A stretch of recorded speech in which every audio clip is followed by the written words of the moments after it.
Zigzag in One, a place where we honestly discuss how to embrace the zigs and the zags in our crazy lives. Running away is not an option. Living in defeat is not an option. Instead, learning how to keep moving forward is what we'll do together, one nugget of wisdom at a time. Your host is Melanie Brown. She's navigated a few zigs and zags in her life with the determination to never give up. Expect great stories and lots of laughs. Are you ready? Let's do it.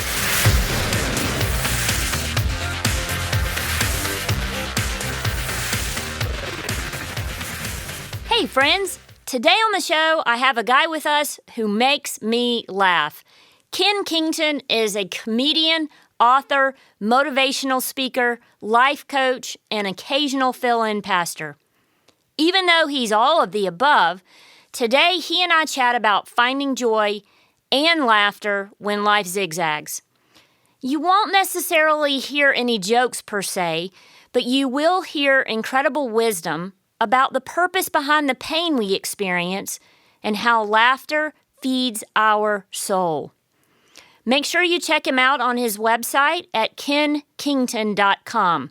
That's KENNKINGTON.com. And his videos on YouTube. Here's the thing, I love laughing at his comedy videos, but he's peppered in a new video series called Wow Moments. You don't want to miss those either. He shares what he's learning about life, and let's be honest, don't we all need a little guidance? When he left the day that we recorded, I honestly found myself smiling the whole rest of the day. He just brings about that joy, and you can't help but just smile. I knew you needed to meet Kenn, so here's my chat with my friend Kenn Kington.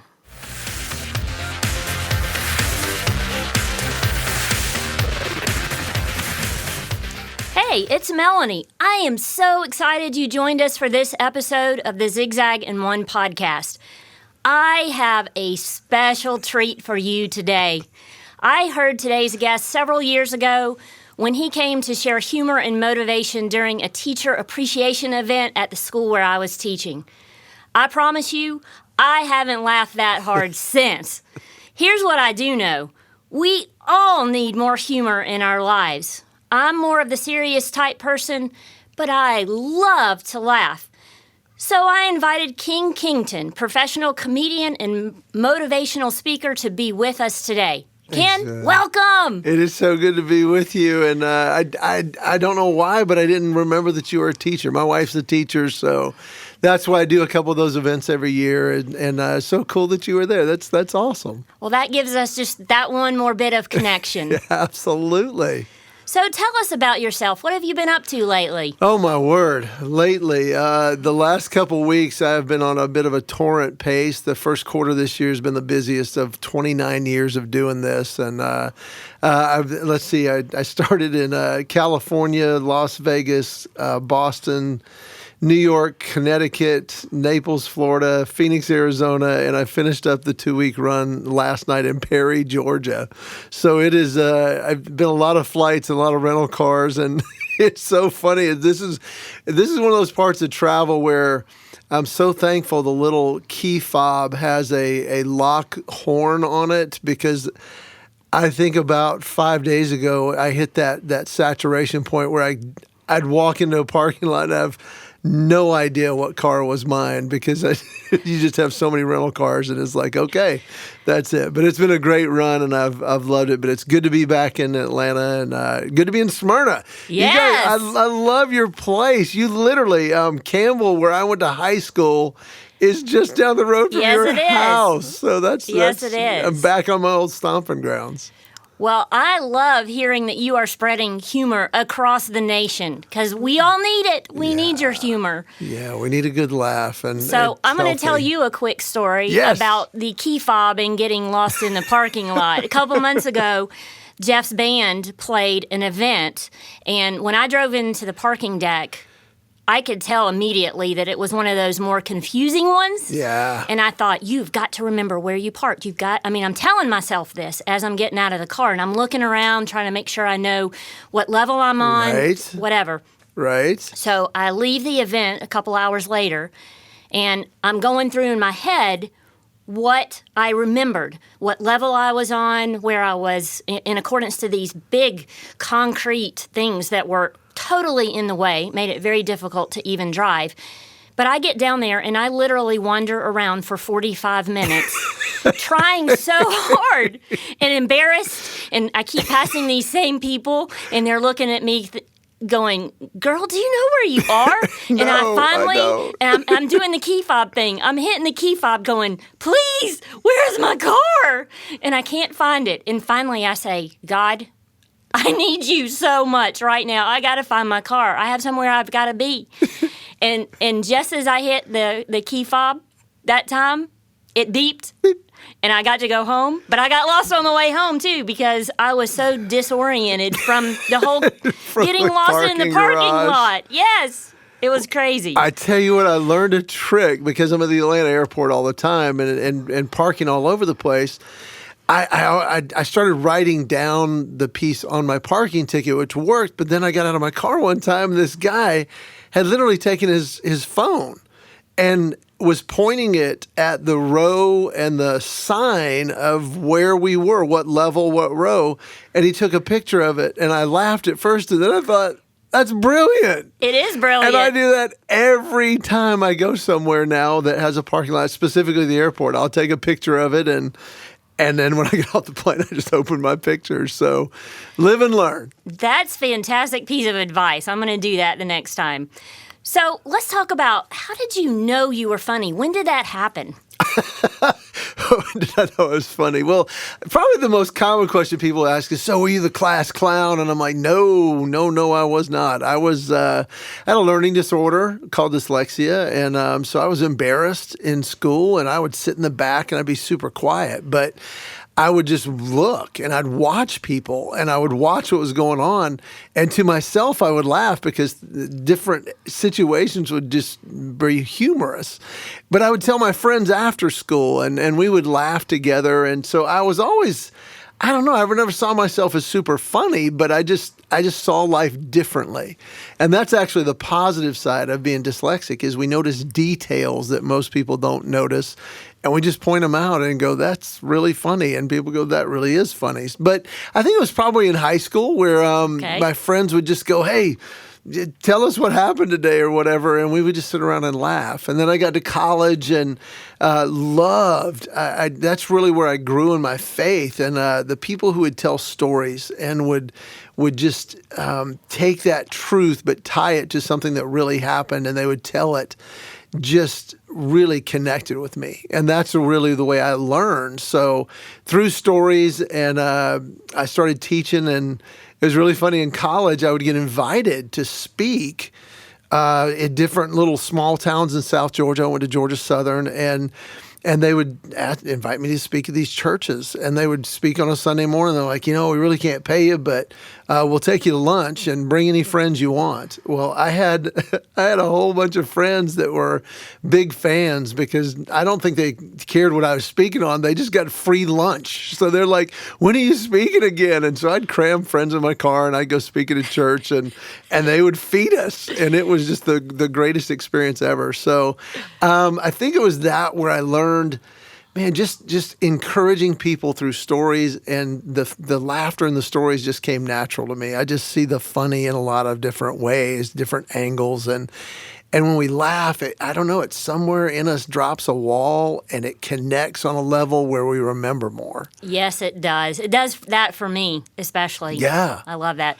And no college boy is going to turn down free food. Absolutely. It doesn't matter what it is. Absolutely. They're not going to turn that down. Especially Southern South Georgia homemade food. It was wow. So, yeah, I had a lot of friends that were, anytime you're going to speak, I want to go with you. Tag along. Absolutely. That's wonderful. So did you immediately, right out of college, take that leap of faith and jump into comedy as your full-time job? No. Actually, I'd got a marketing degree, and I was kind of driven in the sense of I want to be successful by all the standards that our world throws at us. And so I was in marketing and sales for about five and a half years. and done really well. I was in a top 10 in sales for a Fortune 500 growth company and an overachiever. And that was really a lot of times in life, we would look at tragedies or setbacks and we think, wow, why is that happening to me? And that was what dyslexia was for me, because I had to work so hard to just make B's and C's. And my sister never studied and made straight A's. And it was a struggle for me. And I don't think I ever really questioned God, why me, but it was frustrating to work so hard and only get, half of what everybody else gets.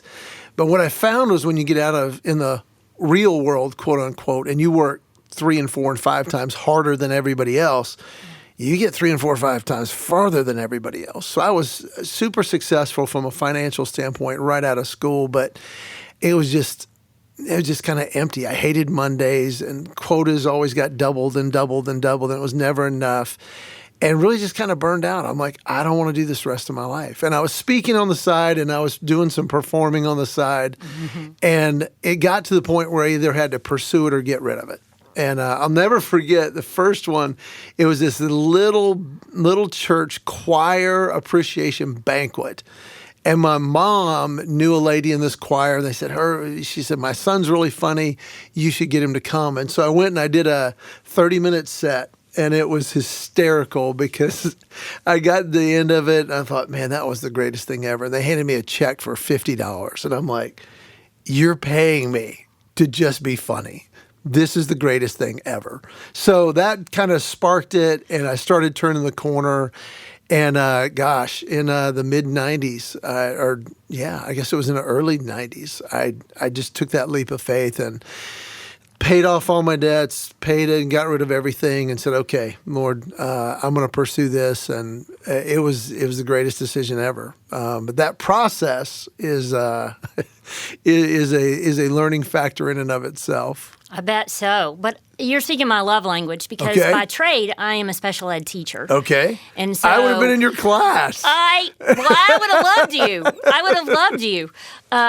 But what I hear you saying is that the challenges, the zigzags, are what really propelled you forward, because you learned from that and you learned some strategies that helped you further in life. Oh, absolutely. So have there been any zigzags like that you would be willing to share with us that have shaped you? And I know that you had to see the humor in them simply because you've seen the humor in all kinds of situations your whole life. So share some of those with us. Well, Melody, I think you're really, really on the target there. That and they're humorous. And let me just encourage your listeners, they're humorous as we look back on them most of the time. Of course, not really funny. in the moment. One of the biggest ones ever. So I had left the corporate world. I was in this process of working a lot of odd jobs and doing this. And it took about 2 years to make that transition. And it was towards the end where I was about to give up pretty much all the odd part-time and project jobs to just do this full time. And I'll never forget this one time, a buddy, I'd started dating my wife. We're about to get engaged. I'm doing anything to save up money for a ring. And a buddy of mine had a pressure washing business. He said, Ken, I've got this one shopping center. We need to pressure wash it, paint the curbs. Starts at midnight and goes till the next morning. You're going to be by yourself. And I'd literally just flown in from one of the biggest events I'd ever performed at. There was probably 500-600 people. It was hysterical. It was energized. I'm like, Lord, that is what I want to do. This is it.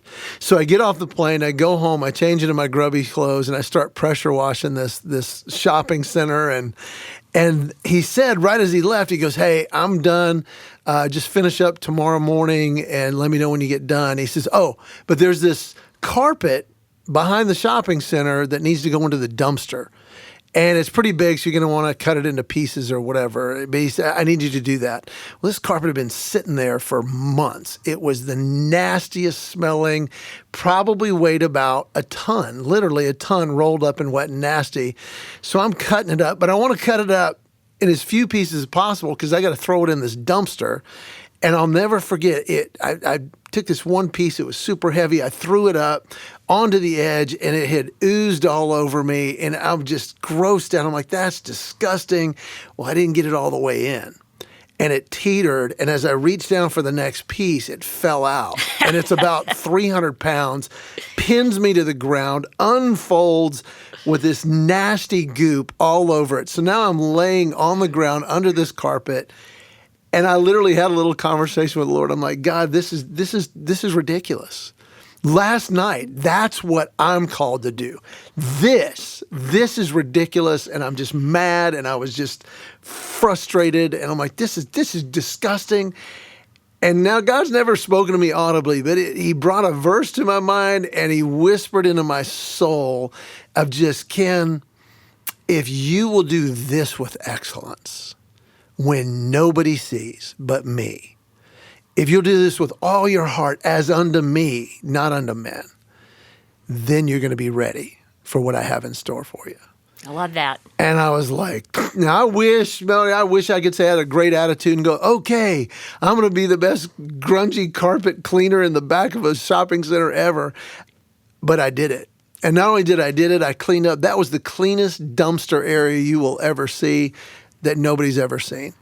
But I realized, and that's kind of the zig, and the zag was, I realized that God had to mold my character so that when I am in front of thousands of people that go, ooh, ah, look at you, I've got the perspective of what you see is not who I really am. You see the best part of me, but God sees all of me. And that's where the important part is to live. So those times of frustration, there's never frustration in God's economy that there's not a purpose behind it. And that's the cool part. And I think after you go through a few zigs and zags, you realize, wow, I love that there's no pain without a purpose.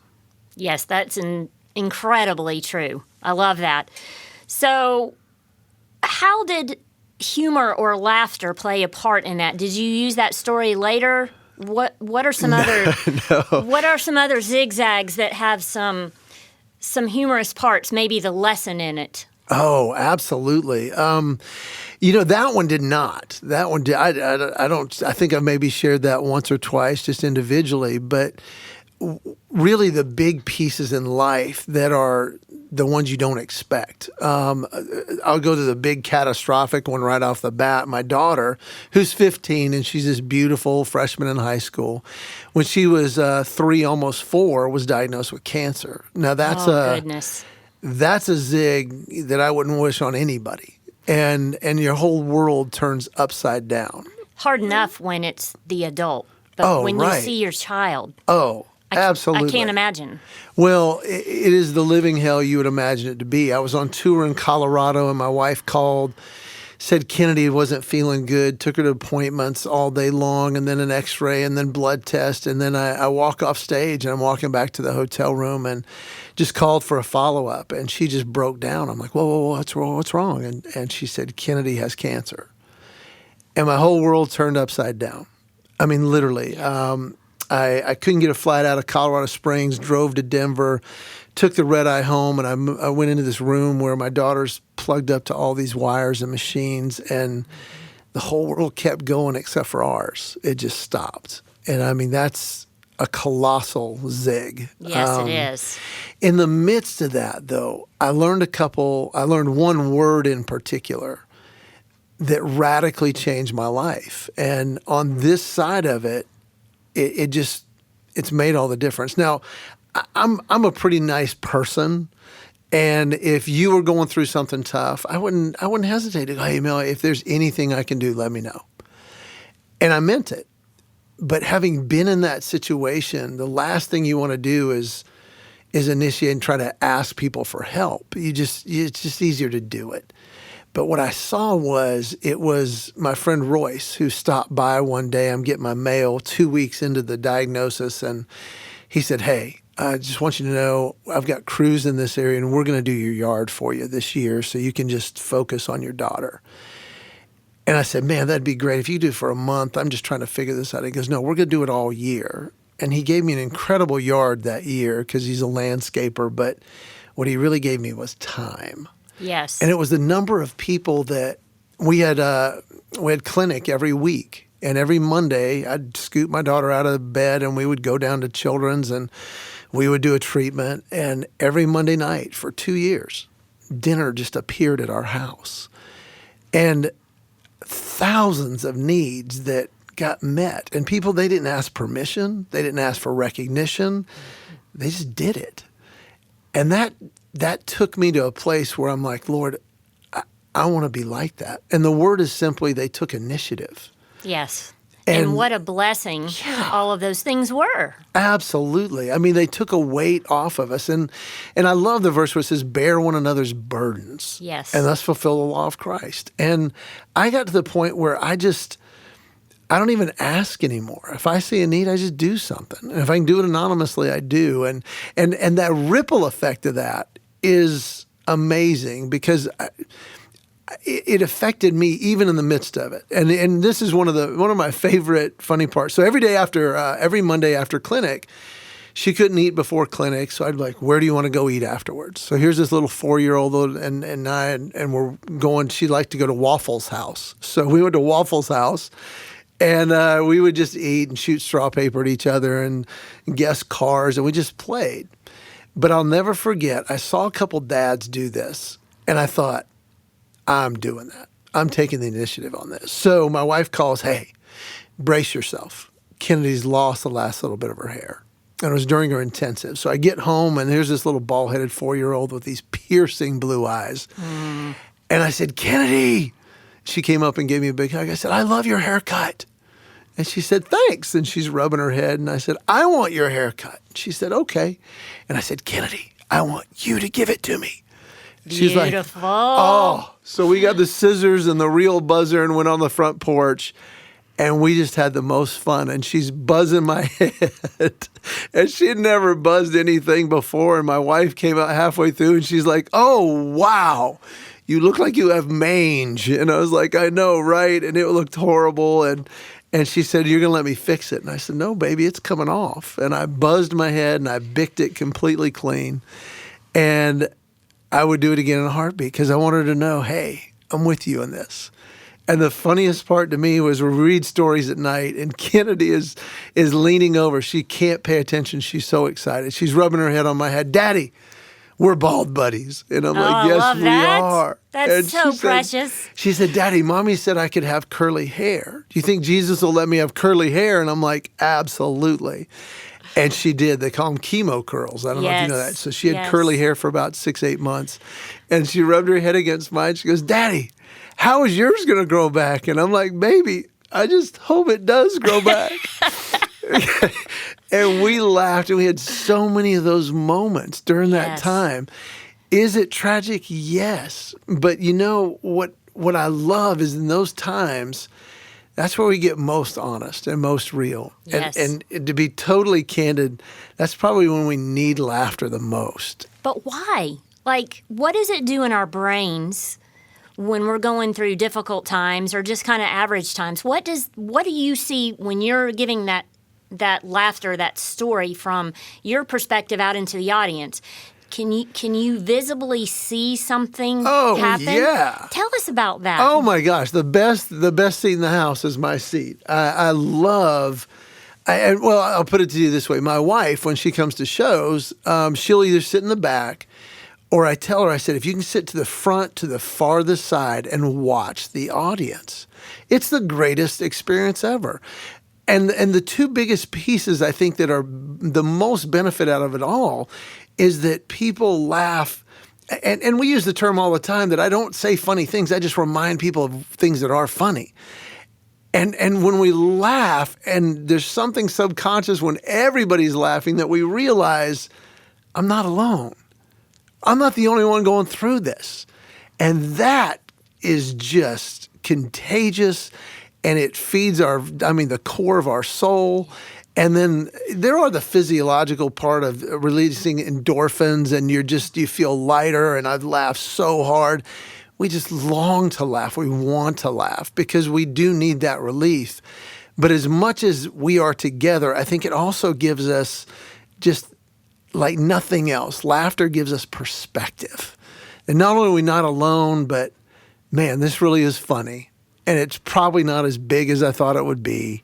And it just puts life into the right size. It gives perspective that if we're not laughing and we're not in those situations, we tend to allow issues and circumstances to get bigger than they are.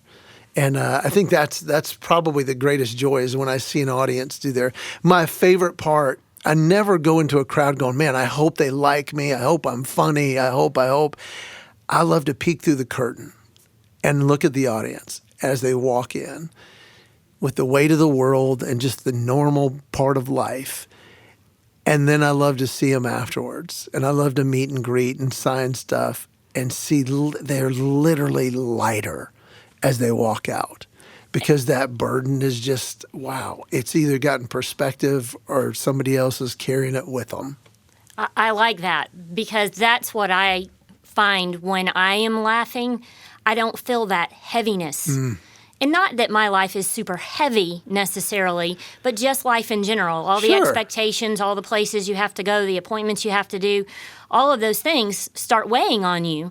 And then when you find yourself laughing, you feel lighter. Because you are. Yes. It's impossible to laugh and worry at the same time.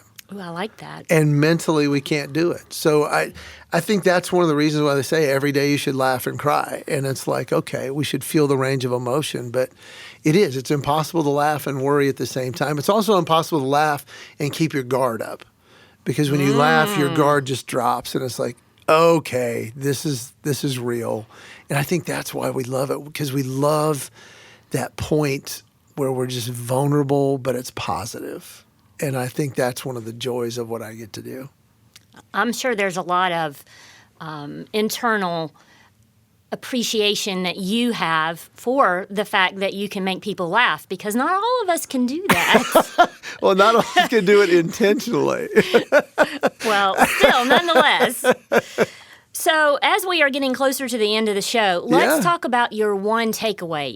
If we had to think about laughter in amongst just our normal everyday lives, but most especially when we're going through our hard times or our zigzags, what would be the one takeaway that you would want the listeners to remember after they are finished listening to our show today? Definitely the word of the year for me last year. Every year I kind of pray and I'm like, okay, Lord, give me a word this year. And last year it came after the year where I had an emergency surgery where I'm not supposed to be alive, and God just really gave me a perspective through that hard time, that total zig where I was doing my normal life, and within 36 hours I went from working out and doing my life to having emergency open heart surgery. And I was given a 40% chance of not making it. And in the midst of that, it's okay. The first year was determination. Get back at it. You're going to get through this. Just keep at it. And I did. But the next year, God really caught me off guard because I'm like, okay, determination. Okay, Lord, what's my word? And I didn't even finish the thought. And God just hit me with the simple idea of enjoy this. Oh. And I realized that I'd gotten so caught up with rehab and getting back at work and family and 2 boys in college and just the busyness of life that I wasn't pausing to just enjoy it.